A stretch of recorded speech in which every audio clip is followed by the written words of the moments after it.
Hello everyone, I'm Kevin, otherwise known as Forum BX257, here to bring you another 1980s G.I. Joe review.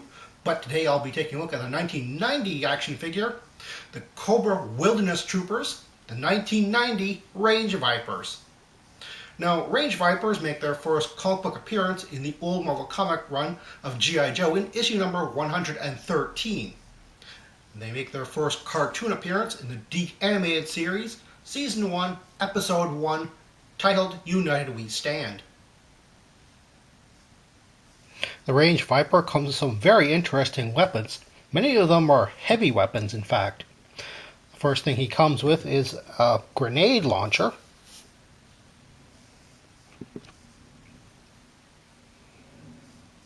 Sort of the Cobra equivalent to a Manville MM1, I'm thinking. As a matter of fact, the magazine is removable. You can see the shells sort of sticking out there, and detail on the back. Interestingly enough, on the card art as well as the cartoon, there's actually supposed to be a type of I think a knife or a bayonet edge sticking out on the top here, but that's not on the actual toy. Next, he comes with a mortar launcher.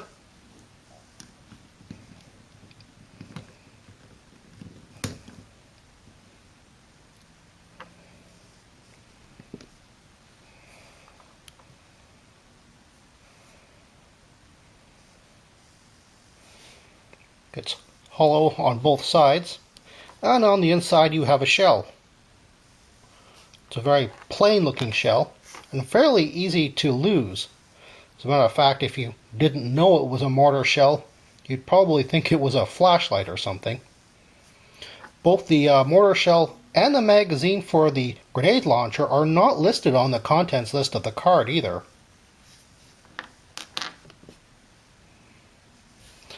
Then he comes with a rather large backpack, and attached to that backpack is a hose, which attaches to the back of his head.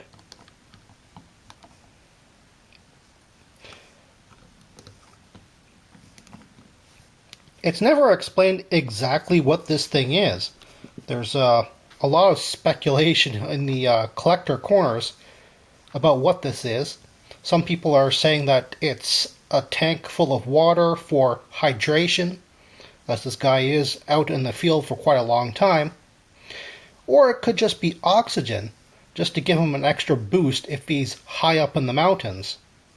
I suppose it will have to be up to your imagination. This whole thing is actually removable. Just pegs in there. Just a look at the peg on the back of his head.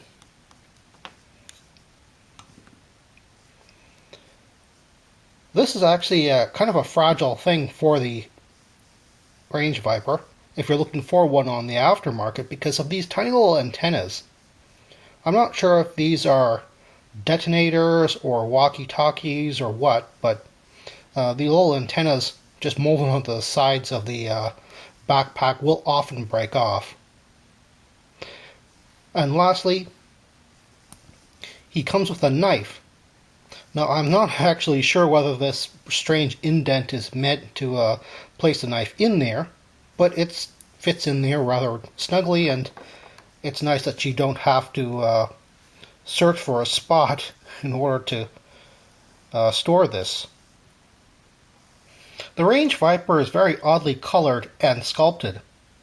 While I really like the Cobra blue and black, making him very easily identifiable as a Cobra figure, it's not very appropriate for the wilderness, where he should be wearing greens and earth tones. Though I will have to say that his little pops of color, like this bright yellow for the straps and the bright red for the eyes, and even the gold for his bullet belt, that's actually very nice. That's how you place bright colors on a mostly subdued figure. One thing I just don't get is the face. I don't really know what the sculptors were trying to achieve with this. It's almost a robotic skull-like face with almost like a brain matter pattern on his helmet. It's clearly not supposed to be a brain matter, but because it goes down around his cheeks. But look at his ears and the plug on the back of his head. The range viper keeps some rather awful company here. What does he have in common with these specific Cobra creeps? Well, unlike the cartoon where nobody died, the comic book was filled with death and tragedy. Major Blood killed General Flag, the original G.I. Joe commander. Zartan killed the Hard Master, Snake Eyes' mentor. Scrap Iron killed the Soft Master, as well as Ripcord's girlfriend. And the bloodiest of all, the Saw Viper killed Thunder, Crankcase, Heavy Metal, and Doc. So who did the Range Viper kill? In his very first appearance, the Range Viper killed Sneak Peek. One interesting thing I've discovered about the Range Viper after owning him for just a little bit. The heck just happened there? Ah! The Range Viper has a lot of mysteries of design choice. The first and most obvious one being is, why is his head, or helmet, sculpted like a skull? It's just so bizarre that there should have been a backstory for this, and yet there's nothing.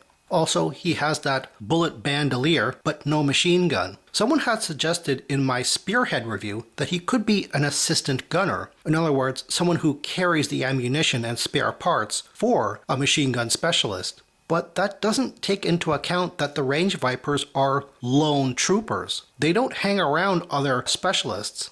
Then there's the missing knife or bayonet on the top of the barrel of his grenade launcher. It's there in the card art, it's there in the cartoon, and yet they just didn't bother sculpting onto the actual toy. There's that weird slit on his backpack, which basically just fits anything that you could wedge into there. But really, what was it for? It doesn't really fit anything else other than the knife, but it's way too large for it. And then finally, there's the mortar launcher. The shell that it comes with is just a weird cylinder with a cap on the end. It's not really easy to put this thing in forward or backward. One part of the mortar launcher is larger than the other, so it fits very awkwardly. Mysteries aside, I hope everyone has a fun and safe Halloween. Well, that's all the time I have right now. Please check out my Facebook page for more information and behind-the-scenes photos for these reviews. Thank you for watching this video, and stay tuned for next time to see another 1980s G.I. Joe toy review. See you then.